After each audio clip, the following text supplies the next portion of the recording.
Baik, bismillahirrahmanirrahim. Assalamualaikum warahmatullahi wabarakatuh. Test mic, dengar tak suara saya? Dengar cik.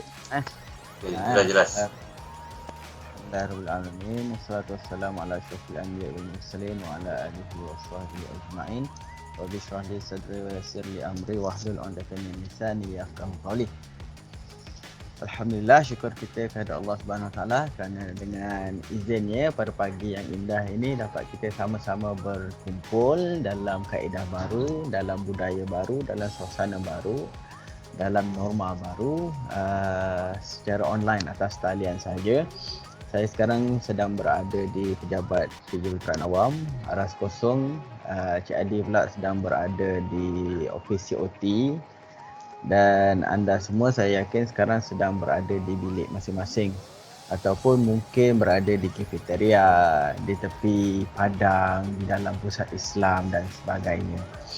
Okey, namun begitu kita akan teruskan agenda kita pada hari ini, iaitu kelas kita di sisi 122, di mana pada pagi ini kita akan adakan sesi taklimat seperti yang tertera pada slide. Nampak tak slide saya? Nampak. Right, good. Nampak. Taklimat kita pada pagi ini ada 5 agenda. Yang pertama, peraturan. Yang kedua adalah pecahan kumpulan dan kaedah pelaksanaan yang akan diterangkan oleh Cik Hafizul Hadi selepas ini. Kemudian kita akan dengar pula taklimat yang berkaitan tentang uji kaji makmal highway yang saya akan terangkan. Kemudian kita kembali kepada Cik Hafizul Hadi untuk keperluan dan uji kaji makmal geotek. Dan akhir sekali kita open kepada sesi soal jawab. Jadi saya harap para pelajar dapat mengambil perhatian yang sepenuhnya supaya sesi taklimat ini akan dapat berjalan dengan lancar. Kalau ada sebarang maklumat ataupun sebarang masalah sepanjang sesi ini, sama ada suara tak clear ke, slide tak nampak ke, ataupun apa-apa masalah, boleh terus ajukan supaya kita dapat selesaikan masalah itu sebelum kita meneruskan ke agenda-agenda seterusnya. Boleh? Baik. Alright, good. Okey, saya nak teruskan kepada taklimat peraturan. Yang pertama adalah berkaitan tentang keselamatan.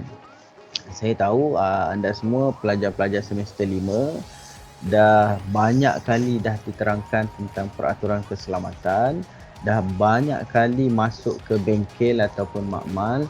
Jadi saya yakin anda semua telah banyak kali mendengar taklimat berkaitan tentang keselamatan.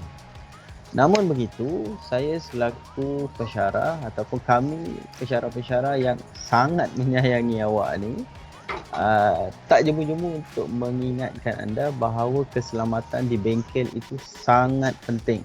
So bengkel seperti yang awak tahu, satu tempat yang banyak hazard, bukan tempat untuk main-main, bukan tempat untuk gurau-gurau, tapi tempat untuk kita bekerja dengan peralatan, bekerja dengan mesin yang sentiasa akan memberikan situasi yang bahaya kalau kita leka, kalau kita cuai. Jadi saya nak ingatkan berkali-kali bahawa safety first. Bila berada dalam makmal, kena jaga keselamatan diri, keselamatan kawan-kawan dan keselamatan bengkel itu sendiri. Sekarang ni tambah lagi satu, dia bukan safety first dah sekarang ni. Dia panggil healthy first. Sihat, tambah lagi dengan SOP COVID-19 dan sebagainya. Baik, tentang keselamatan, yang pertama saya nak cerita tentang peraturan pakaian dan rupa diri. Saya yakin semua pelajar dah sangat faham dah tentang peraturan pakaian, tapi saya nak ingatkan sekali lagi supaya awak betul-betul faham, betul-betul ingat dan mematuhi peraturan ini. Kita sentuh pelajar lelaki terlebih dahulu. So setiap pelajar lelaki, yang pertama, rupa diri, rambut mestilah pendek dan kemas. Okey, seperti yang tertera pada gambar saya ni, nampak tak? Nampak jelas tuan. Right, jelas. Nampak jelas kan? Okey, so saya sangat sukalah pelajar saya berambut kemas, sikat rapi belah tepi kan. belah tengah ke, tak ada masalah. Janji dia kemas. Pakailah baju bengkel. Ada lagi tak lab coat ni? Ada. Ada lagi Ada. Pakai. Kalau dah lutut pun tak pakai. Itu bukti menunjukkan kalau baju jaket awak ni pas, saya yakin pakailah baju ni punya baju bengkel. So jangan gitu. So pakailah baju jaket awak ni dan dibutang atau dizipkan dengan rapi. Boleh zip lagi tak? Boleh Encik. Boleh Okey, masih slim macam dululah. Okey, so kalau tak boleh nak zip, tak boleh nak butang, boleh ikat dengan tali. Ikat dengan Cuma tali. ketat sikit lah. Ketat sikit saja. Tarik nafas, butang baru lepas. Okey. Biasalah tu PKP cik. Biasalah, salah PKP pula kan. Masa beli dulu kita tak tahu ada PKP. Okey. So pakai baju bengkel. Baju ni lengannya kalau panjang boleh dibutangkan. Biarkan je dan dibutangkan.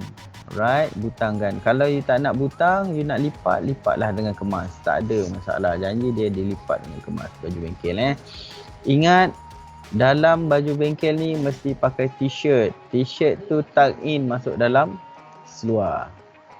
Boleh? Ada spesies lelaki ni dia pakai t-shirt tapi t-shirt dia tu tenteng. Tak boleh nak masuk tuck in dalam seluar. Jadi bila awak tunduk, awak duduk macam ini, dia akan menampakkan bahagian bahagian belakang awak tu nampak. Nampaklah boxer SpongeBob awak, boxer Hello Kitty kan. So kita tak nak lah macam tu. Pakai dengan kemas, baju tuck in masuk dalam. Kalau andai kata saya nampaklah benda-benda yang tidak sepatutnya di belakang tu, saya berjanji saya akan masukkan ketulan-ketulan agregat ini ke dalam tempat-tempat yang tidak sepatutnya. Kan? Siapa yang masuk bengkel bata dengan saya, dia ingat lagi lah peristiwa-peristiwa lampau tu. Jadi saya nak ingatkan sekali lagi, dalam tu kena pakai t-shirt kena tuck in. Pakai seluar ni seluar yang longgar, jangan seluar yang ketat. Sebab awak nak duduk nanti, nak tunduk nanti dan sebagainya, takut menyenakkan. Okay, so pakailah seluar-seluar yang betul kemas. Baik Cik. Alright, bagus. Kasut wajib pakai safety boot. Okay, ni nampak tak? Ni safety boot ke? Bukan tu cik. Tak. Masuk Vans. Ini bukan ni, Ini kasut sneakers nak bawa pergi Sogo. Kita tak nak je ni. You pun masuk bengkel, awak kena pakai safety boot. Sebab nanti takut cedera terpijak paku ke, jatuh batu atas kaki ke, awak nak pergi site nanti nak korek tanah dan sebagainya, dia boleh mendatangkan kecederaan. Okey, itu bagi pelajar lelaki. Pelajar perempuan yang beragama Islam wajib memakai tudung. Tak kisah awak nak pakai tudung bawal ke, tudung pari ke, tudung kembung ke, shawl ke dan sebagainya, tak kisah, pakailah dia dan dipakai dengan kemas, dililit dengan kemas. Jangan ada yang berjuntai-juntai ni Pakai dengan kemas, masukkan ke dalam jaket. Masuk dalam jaket. Boleh yang perempuan-perempuan?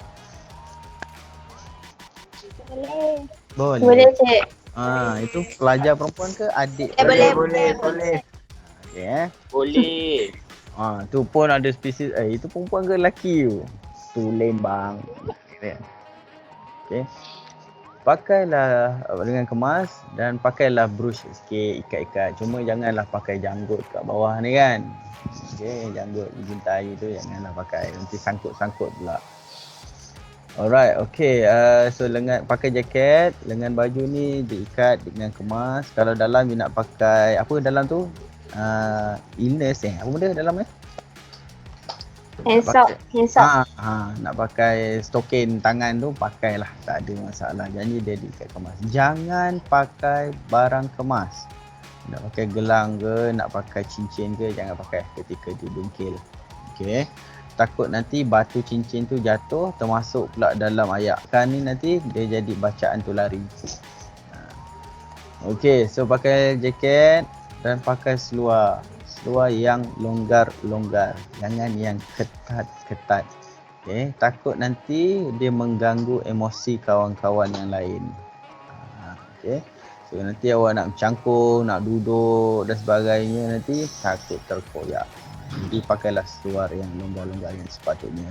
Seluar jeans, track shoot, seluar yang banyak poket dilarang dipakai dalam makmal. So carilah seluar-seluar yang bersesuaian. Okey, so sama lelaki perempuan pun kena pakai safety boot juga. Okey.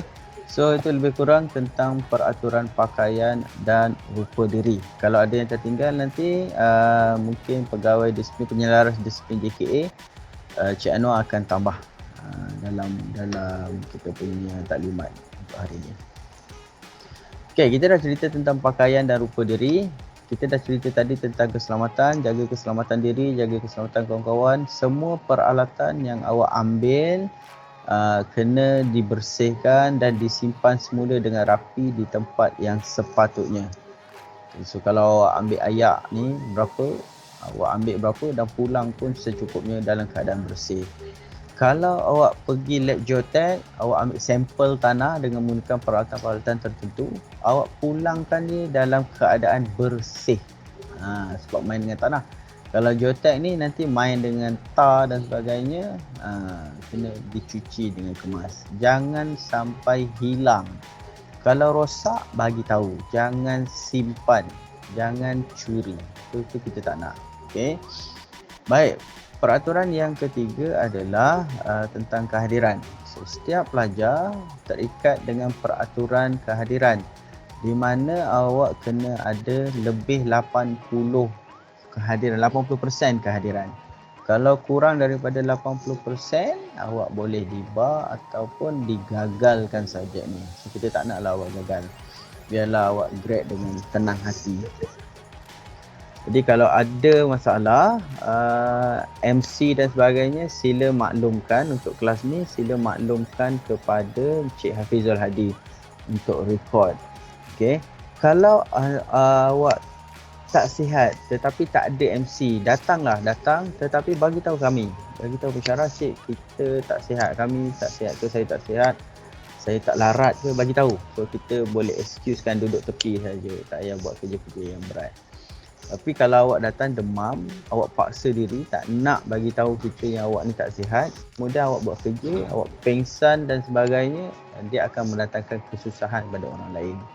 Datang bahaya pada awak, datang bahaya pada kawan-kawan. So itu kita tak nak. Jadi kalau ada apa masalah, datang bincang. Benda boleh bincang, kita bincang. Benda boleh marah, kita marah. Benda boleh gagal, kita gagalkan. Okay? So itu prinsip dia. Baik, faham ke untuk taklimat peraturan yang ringkas ni? Faham.